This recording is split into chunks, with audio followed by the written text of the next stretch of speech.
Welcome po sa Filipino Film Recap. Ngayon papanoorin natin ang Project Hail Mary, 2026. Sa loob ng isang spacecraft, may isang makina na nagbukas ng sleeping unit upang gisingin si Ryland mula sa isang medically induced coma. Ang AI ng barko na si Mary ay nagtanong sa kanya upang suriin ang kanyang kalagayan, ngunit lumabas na may amnesia si Ryland, kaya labis siyang natakot. Agad siyang bumangon at desperadong tumakas mula sa robot arm, gumagala sa loob ng sasakyan habang naghahanap ng ibang tao. Nang sa wakas ay may makita siyang isang tao, nabigla siya nang madiskubreng patay na ito. Patuloy na naglibot si Ryland sa loob ng barko, naguguluhan kung nasaan siya. Kalaunan, nakakita siya ng bintana at doon niya napagtanto na nasa kalawakan siya. Napansin din niyang nakikilala niya ang iba't ibang makina, kaya naunawaan niyang isa siyang siyentipiko. Sa susunod na silid, nakakita siya ng malalaking screen na nagpapakita ng magagandang tanawin mula sa Earth.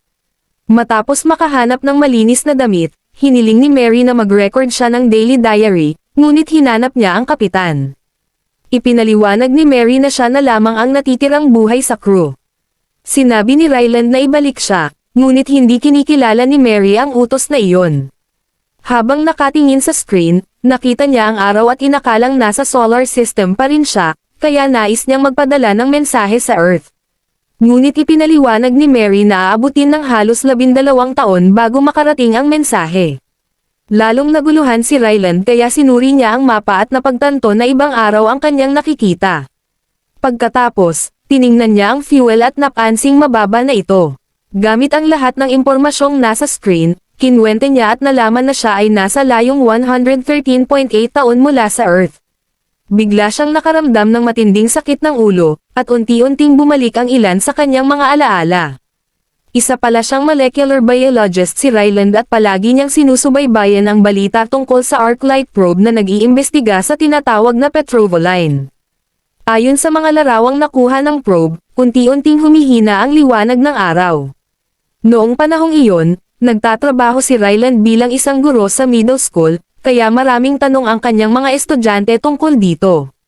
Ipinaliwanag niya na ang Petrovoline ay isang infrared na linya mula sa araw papuntang Venus na unti-unting nagpapahina sa araw. Sa loob ng susunod na 30 taon, magsisimulang lumamig ang Earth. Nagpanik ang isang bata dahil narinig nitong maaaring mamatay ang lahat ng buhay sa planeta, ngunit tiniyak ni Ryland na ang pinakamahuhusay na isipan ay gumagawa na ng solusyon. Sa kasalukuyan, inahit ni Ryland ang kanyang balbas at sinuri ang mga supply hanggang sa makakita siya ng vodka. Kaya uminom siya at kumain ng kaunti. Habang tinitingnan ang mga gamit ng crew, naalala niya na naging kaibigan niya ang mga ito. Gumamit siya ng ilan sa kanilang mga damit upang gumawa ng manika at sumayaw kasama nito, nagpapanggap na hindi siya nag-iisa. Sa isang whiteboard, nagsimula siyang magsulat ng mga tala upang alamin kung sino talaga siya. Hindi nagtagal, isa pang alaala ang bumalik sa kanya. Isang araw pagkatapos ng klase, nilapitan siya ni Eva, ang pinuno ng Petrova team. Binasa ni Eva ang papel ni Ryland kung saan sinabi niyang hindi kailangan ang tubig para sa buhay, kaya nilapitan niya ito upang humingi ng tulong. Ngunit ipinaalala ni Ryland na natanggal siya sa trabaho dahil sa isinulat niya. Gayunpaman, alam ni Eva na ang tunay na dahilan ay dahil ininsulto niya ang kanyang nakatataas, kaya mula noon ay wala nang gustong makatrabaho siya. Sinubukan ni Ryland na umiwas, pero sinundan siya ni Eva at ibinunyag na ang mga sample mula sa Petrovoline ay nabubuhay sa ibabaw ng araw, kaya posibleng tama ang kanyang teorya. Pumayag si Ryland na sumama sa kanila matapos makumpirma na namamatay na ang araw. Sa isang laboratorio, nagsagawa siya ng mga pagsusuri sa mga sample habang nanunood ang mahahalagang leader mula sa iba't ibang bansa. Napag-alaman na ang mga sample ay kayang gumalaw, ngunit hindi pa iyon sapat na patunay na sila ay buhay. Bukod pa rito, napakaitim nila kaya imposibleng makita ang loob. Patuloy na nag-eksperimento si Ryland gamit ang iba't ibang paraan hanggang sa napaliwanag niya ang mga ito at nakumpirmang sila ay maliliit na alien cells. Namatay ang cell dahil sa pagsusuring iyon, ngunit nagbigay ito ng pagkakataon upang malaman kung saan ito binubuo. Sa mga sumunod pang eksperimento, natuklasan niyang ang mga selyulang ito ay halos gawa sa tubig. Dahil dito, napuno ng pagkadismaya si Ryland at nagwala, dahil ibig sabihin ay mali ang kanyang teorya. Napag-alaman din na ang mga selula ay naglalabas ng malakas na infrared light kapag gumagalaw, at ang kanilang wavelength ay tumutugma sa frequency ng petrovoline. Kumokonsumo sila ng enerhiya mula sa araw at inilalabas ito upang makagalaw. Pagkatapos nito, sinabihan ni Eva si Ryland na umuwi muna dahil may iba pa siyang siyentipikong tatawagan. Ngunit dahil lubos na siyang naging interesado, iginiit ni Ryland na nais niyang tumulong para iligtas ang mundo. Kaya pumayag si Eva na bigyan siya ng 3 cells para sa karagdagang pagsusuri. Naisip ni Ryland kung bakit dumiretso ang mga cells sa Venus at nilaktawan ang Mercury. Dahil dito, nagkaroon siya ng ideya para sa isang eksperimento. Pumunta siya sa hardware store at bumili ng iba't ibang kagamitan. Sa loob ng isang malaking kahon, naglagay siya ng mas maliit na kahon na kayang maglabas ng parehong infrared light tulad ng atmosfera ng Venus. Kung gagalaw ang mga cells papunta rito, ibig sabihin ay kailangan nila ng carbon dioxide. Matapos iselyo ang kahon, ikinonekta ni Ryland ang ilaw at agad na nawala ang mga cells mula sa dish. Nakumpirma ang kanyang teorya, ngunit nangangahulugan din itong nakawala ang 3 cells sa loob ng kahon. Kapag binuksan ito, maaari silang makatakas at sumunod sa susunod na pinagmumulan ng liwanag.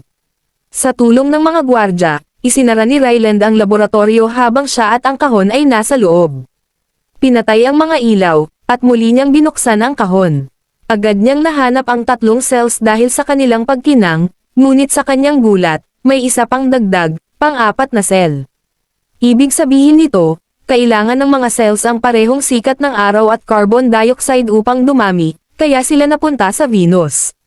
Matapos ibalik ang lahat sa isang dish, binuksan muli ang mga ilaw at agad tinawagan ni Ryland si Eva upang ibalita ang mahalagang natuklasan. Pagkatapos nito, sinundo si Ryland ng militar gamit ang isang jet. Dahil sa matinding takot sa bilis, nagpanik siya at napilitang uminom ng gamot pampatulog. Kalaunan, nagising si Ryland sa isang aircraft carrier at agad na nagsuka pagkalabas niya ng jet. Kaagad siyang ipinakilala ni Eva sa isang grupo ng pinakamahalagang siyentipiko at leader mula sa iba't ibang panig ng mundo. Bagaman hindi niya nasagot ang lahat ng tanong, kinumpirma ng grupo na inulit nila ang kanyang eksperimento at pareho ang naging resulta. Nagpasya silang pangalanan ng bagong organism na astrophage, at balak nilang gumawa ng 2 milyong kilo nito.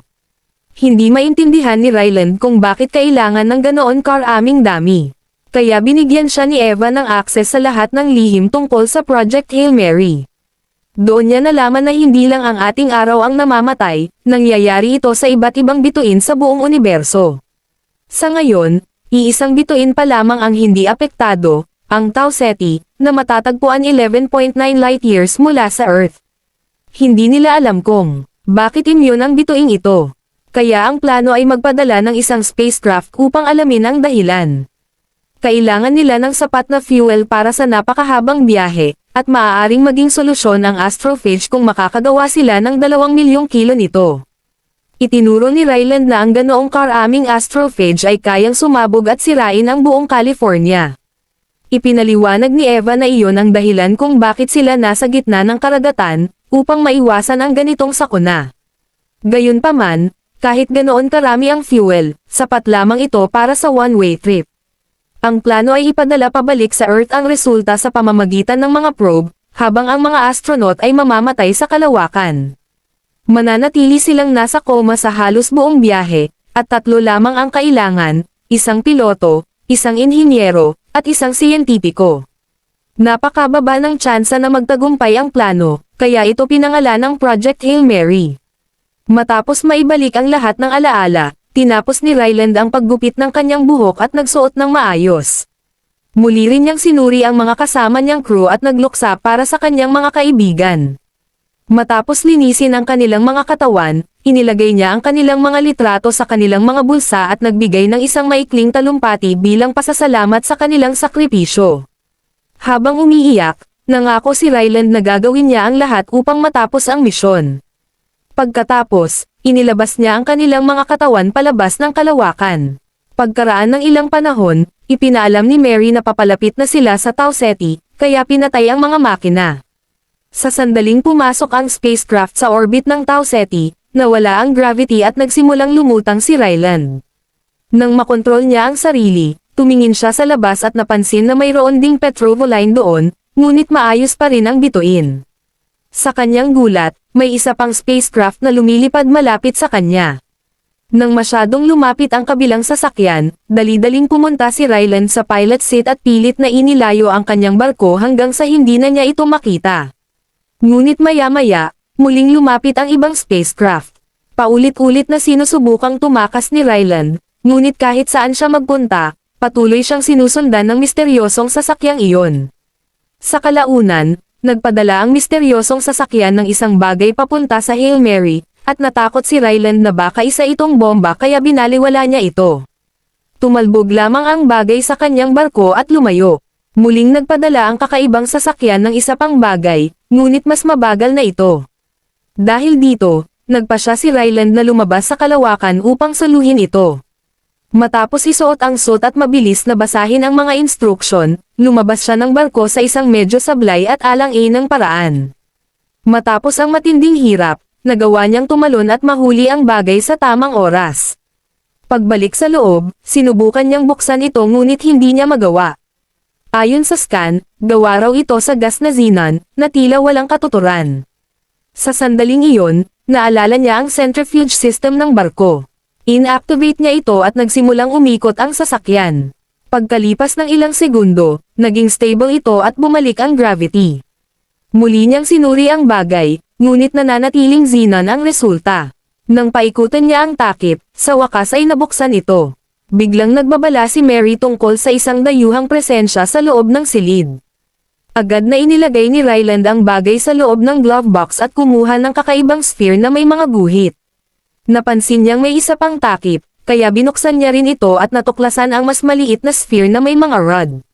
Bigla itong tumalon mula sa kanyang kamay at tumayo ng mag-isa. Dahil dito, ikinumpara ni Ryland ang anyo nito sa isang mapa ng kalawakan. Napagtanto ni Ryland na ipinapakita ng alien kung saan ito nanggaling, isang lugar na mas malayo pa kaysa sa Earth. Kaya inayos niya ang mga rod sa sphere upang markahan ang lokasyon ng Earth, at ibinalik ito sa alien na sasakyan. Ilang sandali lang, nagpadala muli ang alien ng panibagong bagay na mukhang isang tunnel. Nakakuha ng ideya si Ryland, kaya inilapit niya ang kanyang barko. Agad na ikinonekta ng alien spacecraft ang dalawang sasakyan sa pamamagitan ng paggawa ng tunnel sa mismong sandaling iyon. Nagsuot muli si Ryland ng suit at maingat na tumawid sa tunnel hanggang makarating sa kabilang barko at sumilip sa isang bintana. Biglang may gumalaw sa likod ng salamin, at sa sobrang gulat, napaatras siya pabalik sa tunnel, ngunit nakahawak siya sa dingding sa tamang oras. Pagbalik niya sa bintana, nakita niya ang kamay ng alien na gumagalaw. Ipinakita nito ang ilang laruan na ginawa nito, isang maliit na bersyon ni Ryland at isang modelo ng sasakyan. Sa pamamagitan ng paggalaw ng mga ito, tila pinapahiwatig ng alien na bumalik muna si Ryland sa kanyang barko. Pagbalik ni Ryland, agad na inalis ng alien ang koneksyon ng tunnel at pinaikot ang kanyang sasakyan tulad ng Hail Mary. Pagkatapos, muli nitong ikinabit ang tunnel.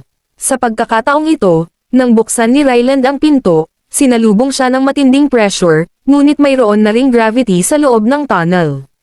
Naglagay siya ng mga ilaw habang tumatawid, at pagdating sa bintana, ipinakita niya sa alien ang modelong ginawa niya ng sasakyan nito gamit ang noodles. Mas lumapit ang alien, at doon natuklasan ni Ryland na ang itsura nito ay parang isang naglalakad na bato. Nang batiin niya ito, biglang binuksan ng alien ang bibig nito at naglabas ng nakakatakot na tunog na ikinasigaw ni Ryland, habang winawagayway ang isang gamit bilang depensa. Umatras ang alien sa takot, kaya agad na humingi ng paumanhin si Ryland sa kanyang reaksyon. Kapag ginagalaw ni Ryland ang kanyang mga braso o katawan, ginagaya siya ng alien. Hindi nagtagal, pareho na silang gumagawa ng kung ano-anong nakakatawang galaw. Pagkatapos, sinimulan ng alien na katukin ang bintana, kaya ginaya rin ito ni Ryland.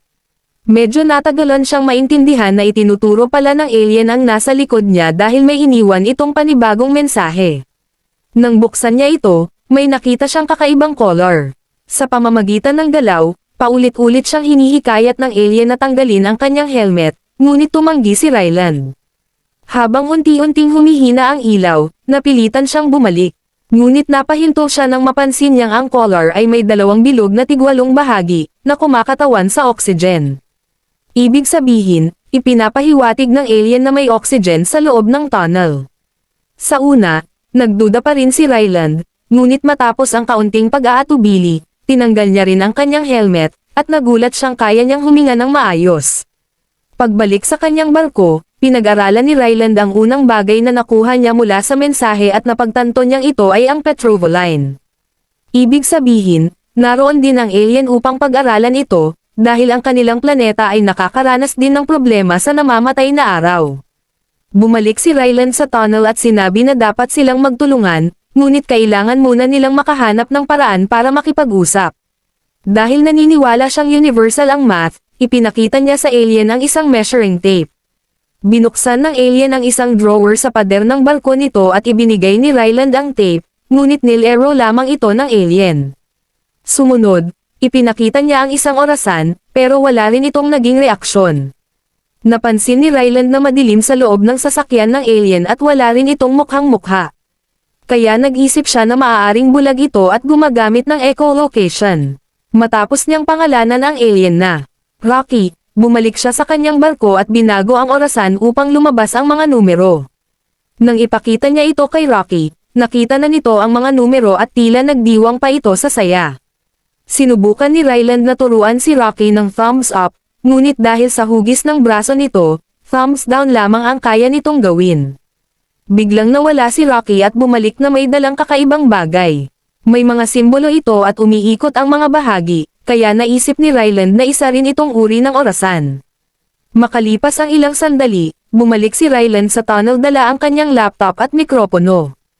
Itinuro niya ang bawat numero at nirecord ang pagbigkas ni Rocky sa mga ito. Habang lumilipas ang mga oras, patuloy na nagpapakita si Ryland ng iba't ibang bagay at ni-record ang mga sagot ni Rocky, hanggang sa makabuo siya ng isang translator para sa kakaibang wika ng alien. Ikino-record din ni Ryland ang lahat ng kanyang mga eksperimento, umaasang maipapadala niya ang lahat ng datos pabalik sa Earth. Ang materyales na ginagamit ng alien sa paggawa ng mga kagamitan nito ay hindi kilala, kaya tinawag ito ni Ryland na Zenanite. Isang araw, ipinakita ni Ryland kay Rocky ang astrophage. Agad itong nakilala ni Rocky at sinabi na ito ay masama, na nagkumpirma na pareho silang nandito dahil sa iisang problema. Sinabi rin ni Rocky na masaya ito dahil hindi na ito nag-iisa. May crew ito noon, ngunit lahat sila ay namatay, katulad ng nangyari kay Ryland. Dahil dito, nagkasundo silang magtutulungan para iligtas ang mga bituin. Ipinakita ni Ryland kay Rocky kung paano mag-fist bump. Gamit ang mga modelo at translator, tinalakay ni na Ryland at Rocky ang mga datos na mayroon sila. Pinaglaruan din ni Ryland ang mga boses sa kanyang software hanggang sa makahanap siya ng boses na nagustuhan ni Rocky. Nang umalis si Ryland sa tunnel upang matulog, inakala ni Rocky na ito ay kamatayan. Kaya ipinaliwanag ni Ryland ang kahulugan ng sleep. Naiintindihan na ito ni Rocky at isinalin ito sa sariling wika, na sinasabing sa kanilang lipunan, sabay-sabay silang natutulog para sa proteksyon. Nais ni Rocky na matulog kasama si Ryland, ngunit para sa kanya ay kakaiba ito. Nagbago lamang ang isip niya nang sabihin ni Rocky na nasaksihan nito kung paano namatay ang crew nito habang natutulog. Kaya kumuha si Ryland ng mga gamit upang makagawa ng higaan, at magkasama silang natulog sa tabi ng bintana. May isa pang flashback kung saan ipinakilala ni Eva si Ryland sa 3 astronaut na napili para sa misyon. Sinabi nila kay Ryland na nais nilang magkaroon ng isang bagay sa barko na magpapahintulot sa kanila na magpa-euthanize o magpatiwakal kapag tapos na ang misyon, dahil kung hindi ay mamamatay sila sa gutom na aabutin ng napakatagal na panahon. Ipinakita ni Ryland kung paano gumagana ang engine na kanilang ginawa, at nakita nila kung paano ang astrophage ay kayang tunawin ang toneladang metal sa loob lamang ng ilang segundo. Sa kasalukuyan, abala si Ryland sa pagkalito dahil sa kanyang mga alaala nang bigla siyang makarinig ng ingay. Binuksan niya ang pinto at natuklasan niyang si Rocky ay nakarating sa kanyang barko gamit ang isang maliit na pressurized bubble bilang sariling astronaut suit. Naglibot si Rocky sa barko upang tingnan ang teknolohiya ng mga tao at pinagsabihan si Ryland dahil magulo ito. Sinubukan ni Ryland na sabihin na dapat silang magtrabaho sa kani-kanilang barko, ngunit hindi nakinig si Rocky at gusto pa nitong magkaroon ng sariling espasyo sa barko ni Ryland para magtulungan sila. Nagreklamo si Ryland na masyadong bossy si Rocky kapag nagtatrabaho sila, at ang paraan nito ng pagkain ay nakakadiri para sa kanya. Dahil kayang makakita ni Rocky sa pamamagitan ng pader at napakatalas ng pandinig nito, wala ng privacy si Ryland sa sarili niyang barko. Sa pag-uusap tungkol sa teknolohiya ng kanilang mga sasakyan, napagtanto ni Ryland na hindi alam ng mga alien ang tungkol sa radiation. Ipinaliwanag niya na ang radiation ang pumatay sa crew ni Rocky, at si Rocky lamang ang nakaligtas dahil malapit sa astrophage ang workshop nito, na nagsilbing proteksyon. Nagpa siya ang dalawa na kailangan nila ng mga sample ng astrophage, kaya idiniskonekta ni Ryland ang mga barko at ipinadala ang kanya patungo sa pinakamalapit na planeta. Aabot ng 11 araw ang biyahe, kaya ginugol ni Ryland ang oras sa pagpapakita kay Rocky ng mga recording tungkol sa Earth. Ibinahagi naman ni Rocky na nami-miss nito ang kanyang kapares, na nakasama nito sa loob ng 186 na taon. May isa pang flashback kung saan si Ryland ay nasa bar ng barko kasama ang team, ngunit hindi siya komportable kaya umalis siya. Nang makasalubong niya si Eva, sinabi niya na kakaiba ang makitang masaya ang lahat kahit alam nilang patungo sila sa kamatayan. Ipinaliwanag ni Eva na ang pagkakaibigan at samahan ng crew ang tumutulong sa kanila para kayanin ang mabigat na trabaho. Bumalik ang dalawa sa bar, at si Eva pa ay naglakas loob pang magkaraoke. Sa kasalukuyan, nakarating ang barko sa planeta at namangha si Ryland sa makukulay nitong tanawin. Lumabas siya para sa spacewalk at gumamit ng makina upang maglabas ng ilaw na umakit ng libo-libong astrophage, na bumuo ng napakagandang liwanag sa kalangitan. Nag-usap sina Rocky at Ryland tungkol sa pangalan ng planeta at napagdesisyonan nilang tawagin itong Adrian. Dinala nila ang mga sample pabalik sa barko para sa pagsusuri. Laking gulat nila nang matuklasan na ang dami ng astrophage na pumupunta sa planeta ay kapareho rin ng daming umaalis, kaya walang net reproduction na nangyayari, na hindi makatwiran dahil doon dapat sila dumarami. Isa pang pagsusuri ang nagpakita na may halo itong bakterya, ibig sabihin ay may buhay sa Adrian. Napagtanto ni Rocky na may nilalang sa Adrian na pumapatay sa astrophage, parang isang predator. Dahil dito, napipigilan ang astrophage na dumami ng sapat para makapagpalakas at makasira ng araw. Kung mahuhuli nila ang mga predator na ito at madadala sa kanilang mga planeta, maaari nilang mailigtas ang kani-kanilang mundo. Ang mga bacterial predator na ito ay malamang nasa mga ulap kung saan nagre-reproduce ang astrophage, ngunit hindi ginawa ang barko para pumasok sa atmosfera. Sinabi ni Rocky na kaya nitong gumawa ng kadena na sapat ang haba upang makakuha ng mga bakterya sa ulap, at inihambing ito ni Ryland sa pangingisda. Dahil wala siyang karanasan bilang piloto at puro improvisation lang ang ginagawa niya, nagsimula siyang mag-practice upang hindi masyadong mailapit ang barko sa atmosfera. Habang nag-e-ensayo si Ryland, nagre-record naman si Rocky ng mga video para sa Earth, ngunit akala nito ay live broadcast iyon. Ipinaliwanag ni Ryland na magpapadala pa ng probe na may lahat ng datos sa hinaharap, kaya nagtaka si Rocky kung bakit hindi na lang niya ito maipapaliwanag pagbalik niya. Nang sabihin ni Ryland na mamamatay siya sa misyon na ito, tumanggi si Rocky na tanggapin iyon at inalok siyang bigyan ng sariling fuel. Mas mabagal man ang magiging paglalakbay ni Rocky, mabubuhay silang pareho.